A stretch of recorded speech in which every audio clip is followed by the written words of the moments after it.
provide citizens with security and stability. We call on restraint. The Obama administration denies there is any difference in their response. Once secret diplomatic cables posted on WikiLeaks show the U.S. believes it does have leverage in Bahrain.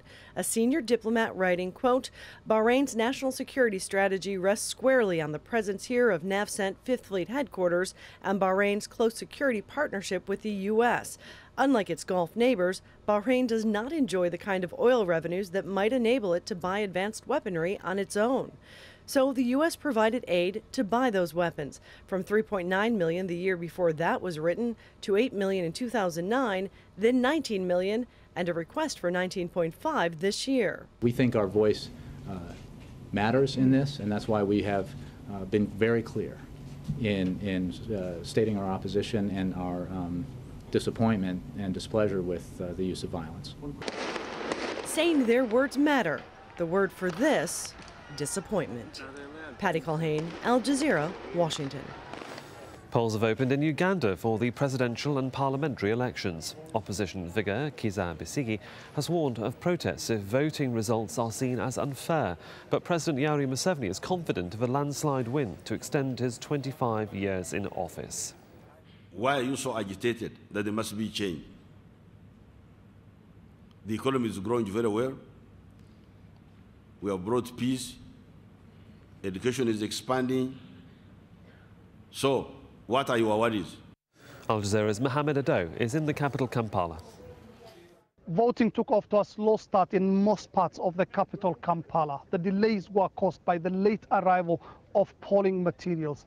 But officials of the Electoral Commission say they are confident they're going to make up for the lost time by adding more time at the end of the day. Voting is supposed to close at 5 p.m., but they're saying that they will allow anyone who is at polling stations at that time to cast his or her vote. These are very crucial elections to Uganda. This is a country that has a very fledgling democracy. It's only the 6th election in about 50 years since independence here in Uganda. President Yoweri Museveni is facing stiff challenge from the opposition, who say that they have taken so many candidates into the race to scatter the country's vote and make sure that President Museveni does not get the more than 50% vote he's supposed to get in the first round, and then sponsor a single candidate against him in any run-up election. Police in Afghanistan say 9 people are dead after a bomb blast in the eastern city of Khost. A further 30 people were injured in the attack carried out by a suicide bomber with a carload of explosives. Most of the victims are civilians. The Taliban has claimed responsibility. A Beijing court has upheld a conviction and 8-year sentence given to a Chinese-born American geologist for stealing state secrets. Xu Feng was charged in July for obtaining information on the Chinese oil industry. His appeal lawyer had argued that the information acquired about the oil industry was widely available. The US ambassador has urged China to release Xu. The Canadian government's computers have fallen victim to what's being called significant cyber attacks. Local media say in recent months, hackers using China-based servers have accessed an agency that advises the Canadian Army. Imtiaz Taib reports. Canadian security officials realized federal databases had been breached by a cyber attack back in January. Hackers reportedly using computers in China are said to have gained access to highly classified government information. It's still unclear what the hackers were looking for or what exactly they found, because the Canadian government isn't saying.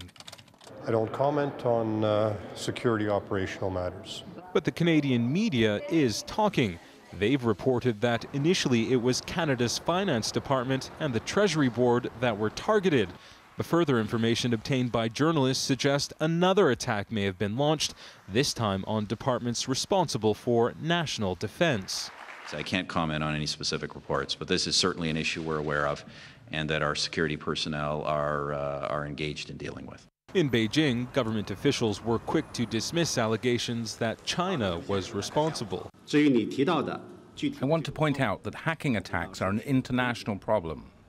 China is also a victim of hacking attacks, so saying that the Chinese government supports hacking attacks is groundless. Regardless of who was behind the attacks, the Canadian authorities are taking the threat seriously, But this internet security analyst says the breach should really be seen as a blessing in disguise. It's actually a gift. We've been given something to wake us up and to possibly armor ourselves against it. There's been some suggestion the hackers were looking for secret financial information ahead of Canada's budget, which is due to be delivered next month. And while the Canadian government is quick to say that none of that information has been compromised, what's clear is that their databases have been, something they're scrambling to prevent from happening again. Imtiaz Taib, Al Jazeera, Vancouver.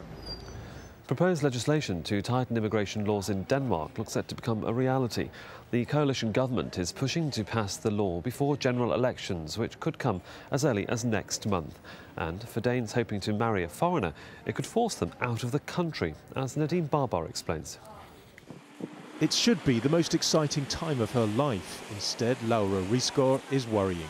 Last year on holiday in southern India, she fell in love with Guresh. Then last night we were sitting under a coconut tree and just discussed the world and the life and everything. And yeah, then it all started. Now they're planning to get married, but he's unlikely to get permanent residency once the Danish government's new points system comes into effect. Guresh needs 120 points, but without a university degree, he'll get just 60. So they're saying, oh, if somebody from outside should come here, we can just make sure that it's...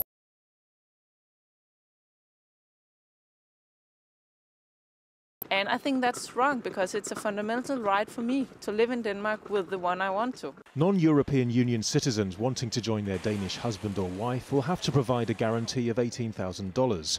They'll also have to accumulate points for things like academic qualifications, work experience, speaking Danish or a designated international language such as English or German, and finding accommodation outside Denmark's so-called ghettos. Those are areas where many are first or second generation immigrants. The new rules are part of a wider public debate about immigration going on in many wealthy Western countries. Here in Denmark, critics argue that that debate's being dictated by the far-right Danish People's Party, whose support the minority government relies on in Parliament. Denmark's immigration minister insists the country has to tighten up its rules.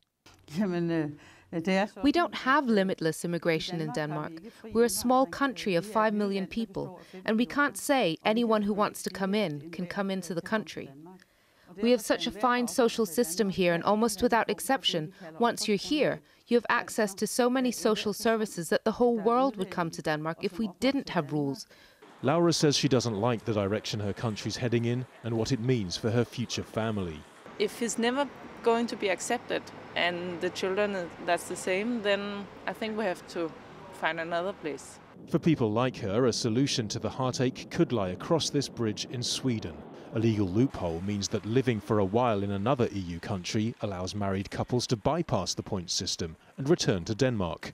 The question is how many will decide their future lies elsewhere. Nadine Barber, Al Jazeera, Copenhagen. Communications and power supplies around the world could be disrupted in the coming hours after the sun blasted out its biggest solar flares in 4 years. It happened on Monday when 3 huge clouds of charged matter called coronal mass ejections burst